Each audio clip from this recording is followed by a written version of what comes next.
Firing. एक दो नहीं 8 गोलियां चलाई गई थी AK-47 से।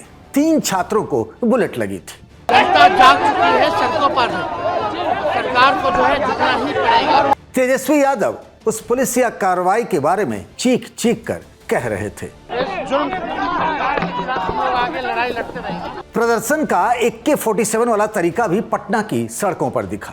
स्टूडेंट भी और पुलिस भी छात्र खुद बने दिखाई दिए। मतलब ये कि सेल्फ डिफेंस के नाम पर, मतलब आत्मरक्षा के नाम पर पुलिस या मनमानी नहीं चलेगी। लाठी गोली डंडा ये सब नहीं चलेगा। बात सुननी ही नहीं, अब तो माननी भी पड़ेगी।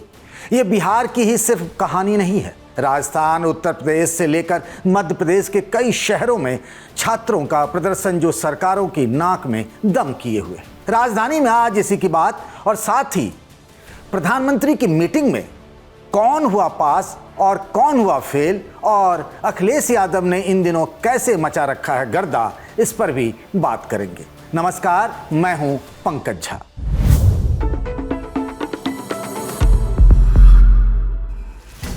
पच्चीस जुलाई की यह घटना है। बिहार के सिवान में स्टूडेंट प्रदर्शन कर रहे थे।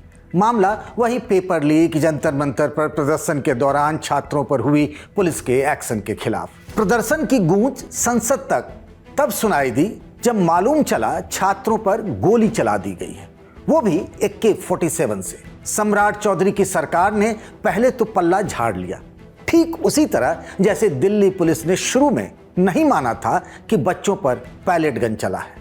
फिर सुप्रीम कोर्ट पहुंचकर बिहार सरकार ने कहा गोली चली तो है पर 4 राउंड। लेकिन वीडियो इस बात की गवाही दे रहा है कि 8 राउंड गोलियां चली हैं। तेजस्वी यादव ने पहले दिन से इस मामले को छोड़ा नहीं है। गोली चलने के अगले ही दिन वे पटना के मेदांता अस्पताल गए, घायल बच्चों से मुलाकात की। सुप्रीम कोर्ट में भी जो इस मामले पर सुनवाई चल रही है, उसमें मुख्य याचिका RJD के ही राज्यसभा सांसद मनोज झा की है। बात बढ़ी तो डैमेज कंट्रोल के लिए सरकार ने AK-47 से गोली चलाने वाले कांस्टेबल को सस्पेंड कर दिया। फिर सिवान के SP पूरन कुमार झा को साइडलाइन करके पुलिस हेडक्वार्टर से अटैच कर दिया। DM विवेक रंजन मैत्री तक को हटा दिया गया। सरकार ने इतना कुछ, ट्रांसफर, सस्पेंशन तो कर दिया, पर सरकार अब तक इस बात पर अड़ी हुई है कि छात्रों को जो गोली लगी वो AK-47 से नहीं निकली थी। पर सरकार को क्या लगता है, इससे लोगों को बहुत फर्क नहीं पड़ता।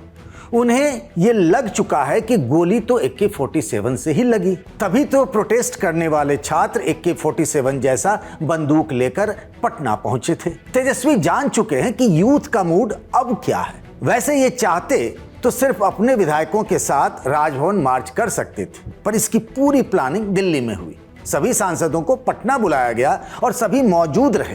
तेजस्वी इसे कितना बड़ा मुद्दा बना रहे हैं, इसे ऐसे समझिए कि अब से 11 साल पहले लालू यादव ने ऐसे ही एक मार्च राजभवन तक किया था। राह आसान नहीं रहा, वाटर कैनन, डिटेन सब कुछ हुआ, और फिर तेजस्वी ने कहा हम पीछे हटने वाले नहीं हैं। लोगों का मार्च राजभवन तक का था, लेकिन इनकम टैक्स पे ही रोक दिया गया। इस जुल्म के खिलाफ हम लोग आगे लड़ाई लड़ते रहेंगे। जेल भेजने से हम लोग डरने वाले लोग नहीं हैं। हमारे भगवान श्री कृष्ण का ही जन्म जो है जेल में हुआ था, और छात्रों के हक और अधिकार के लिए, बेरोजगारी मिटाने के लिए, पेपर लीक रोकने के लिए, पारदर्शिता परीक्षा के लिए, इन सब सारी चीज़ों के लिए, अच्छी शिक्षा व्यवस्था के लिए, अच्छी स्वास्थ्य व्यवस्था के लिए, बिहार को आगे बढ़ाने के लिए, बिहार के भविष्य को बेहतर करने के लिए हम लोग हमेशा आवाज़ उठाते रहेंगे, लड़ाई लड़ते। ये पीछे न हटने वाली बात तेजस्वी कर रहे हैं, पर ये जनभावना आम बच्चों की है। चाहे उसे आप जेन Z कह लीजिए या जेन अल्फा कह लीजिए। कभी स्कूल में टॉयलेट को लेकर तो कहीं शिक्षकों की कमी को लेकर जेन अल्फा प्रोटेस्ट कर रही है। यूपी के उन्नाव की ये तस्वीरें हैं अब की। छोटे बच्चे पर चक्का जाम कर दिया।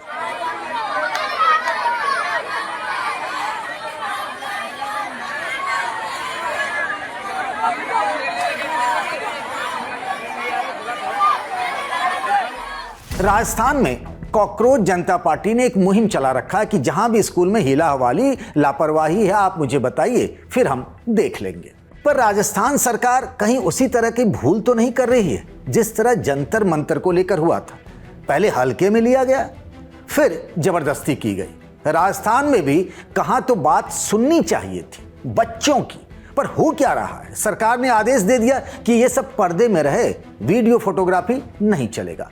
लगता है ये ऊपर से ही आई हुई लाइन है। किरण रिजिजू को ही सुन लीजिए। सब जान गए हैं, आते हैं नॉर्थ ईस्ट से, पर मधुर हिंदी बोलते हैं। हिंदी अंग्रेजी में राहुल को भी समझाते हैं। ये और बात कि राहुल समझने को तैयार ही नहीं है। रिजिजू ने दिल्ली पुलिस ने जंतर मंतर पर जो सब किया उसका गुणगान कर रहे हैं। तो इसमें तो आप तारीफ करना चाहिए दिल्ली पुलिस को और प्रशासन को कि इतना बड़ा आंदोलन को एक भी मौत छोड़िए सीरियस इंजरी तक नहीं होने दिया। और यहाँ गोली चलने का बात करते रहते हैं। अरे गोली चल के हजारों तो कांग्रेस के समय में मरे हैं। तारीफ करना चाहिए दिल्ली प्रशासन का कि प्रोटेस्ट करते समय एक भी डंडा तक नहीं चला, लेकिन लास्ट में जब वो पार्लियामेंट की तरफ मार्च करने लग गया जबरदस्ती, तभी उनको रोका गया है। मौत नहीं हुआ ना, तो तारीफ करना चाहिए कि नहीं करना चाहिए पुलिस को? किरण रिजिजू भले छात्रों की मदद न करे, उनका मंत्रालय भी नहीं है, पर राहुल गांधी का कहना है कि देश के बच्चों से कम झूठ तो ना बोलिए, जिनके पास आंख भी है और याददाश्त भी, कि दिल्ली पुलिस ने उनके साथ क्या किया था, क्या कर रहे हैं और क्या नहीं, वो भी सोशल मीडिया पर, फेसबुक, इंस्टाग्राम से लेकर एक्स तक। मोदी के मंत्रियों की बात हो रही है। प्रधानमंत्री का कार्यालय इन पर 24/7 नजर रखे हुए है। इस बात का पता मंत्रियों को तब चला जब वे गए तो थे कैबिनेट बैठक में हिस्सा लेने, पर वहां उनके सोशल मीडिया का रिपोर्ट कार्ड रख दिया गया। सब चौंक गए। उन्होंने भी शायद ये हिसाब किताब रखा होगा कि उनका कौन सा पोस्ट कितने लोगों तक पहुंचा, कितना इंगेजमेंट आया, पर पीएम के पास सबकी जानकारी थी, एक एक मंत्रियों की। एक कैबिनेट मंत्री जो अपने विवादित बयानों के लिए चर्चा में रहते हैं, राहुल गांधी की कुंडली तक खंगालते रहते हैं। मजे की बात ये कि वे प्रधानमंत्री के रिपोर्ट कार्ड में पूरी तरह फिसड्डी साबित हुए। एक दूसरे सीनियर कैबिनेट मंत्री जो दिल्ली वाशिंगटन किए रहते हैं, रील भी खूब बनाते हैं और जब भी मंच मिलता है, मतलब माइक संभालते हैं, तो पूरा पीपीटी डेटा दे देते हैं। उनका खुद का डेटा बहुत गड़बड़ निकला। ये पूरा डेटा 3.5 महीने का है, मतलब 1 मई से लेकर 15 अगस्त तक का। जंतर मंतर पर प्रदर्शन के बाद जब मोदी सरकार की एक कैबिनेट बैठक हुई, तभी प्रधानमंत्री नरेंद्र मोदी ने एक इशारा दे दिया था कि आप सब अब अपने सोशल मीडिया को चमकाइए, जनजी से संवाद बढ़ाइए। तो कोई ये भी नहीं कह सकता था कि आपने पहले कभी इशारा नहीं दिया था। रिपोर्ट में तो क्लियरली पीएम मोदी ही अव्वल थे, पर वहां पर बताया गया कि पीएम का अकाउंट तो देखने लायक है ही, विपक्ष के कुछ नेताओं से भी सीखिए जो गर्दा काटे हुए हैं। गर्दा तो काटे हुए हैं इन दिनों यूपी के पूर्व मुख्यमंत्री अखिलेश यादव भी। बीजेपी और उसके सहयोगी दलों के बीच सीटों का बंटवारा क्या और कैसे हुआ है, उसका पूरा अंकगणित उन्होंने डाल दिया, जो बीजेपी को बताना चाहिए था। मतलब उन्होंने एक तरीके से सुर्रा छोड़ दिया। मतलब उनका यह था कि इसी बहाने बीजेपी और उसके अलायंस पार्टनर के बीच में ना कुछ झगड़ा झंझट हो जाए। पर हाँ, सब काम पर लग गए हैं ये बताने में, चाहे वो ओम प्रकाश राजभर की पार्टी हो या संजय निषाद की पार्टी हो या फिर आशीष पटेल का अपना दल हो, कि भाई हमारे बीच कोई सीटों का गठबंधन तो अभी हुआ ही नहीं है। एक और बात, जो कभी उनके दोस्त हुआ करते थे, जो अब एनडीए में चले गए हैं, उनके विरोधी हो गए हैं, यानी जयंत चौधरी, जिन्होंने कभी ये कहा था कि वो गठबंधन नहीं बदलेंगे, मतलब अपना सहयोगी नहीं बदलेंगे, ये कहकर कि मैं कोई चवन्नी नहीं। तो अखिलेश यादव ने कहा था कि भाई हमने तो उन्हें रुपया बना दिया चवन्नी से। वो इसलिए कह रहे थे कि जब वो राज्यसभा पहुंचे थे जयंत चौधरी, तब उनके पास अपनी आरएलडी के 8 ही विधायक थे, पर अखिलेश यादव की मदद से वो राज्यसभा पहुंच गए और फिर सांसद बनते ही कुछ दिनों के बाद उन्होंने पाला बदल लिया और अखिलेश यादव का साथ छोड़ करके वो बीजेपी की तरफ चले गए। जो आज आपसे उम्मीद कर रहे हैं, मुझसे उम्मीद कर रहे हैं, मैं कोई चवन्नी हूं जो ऐसे करके हुए पलट जाऊंगा?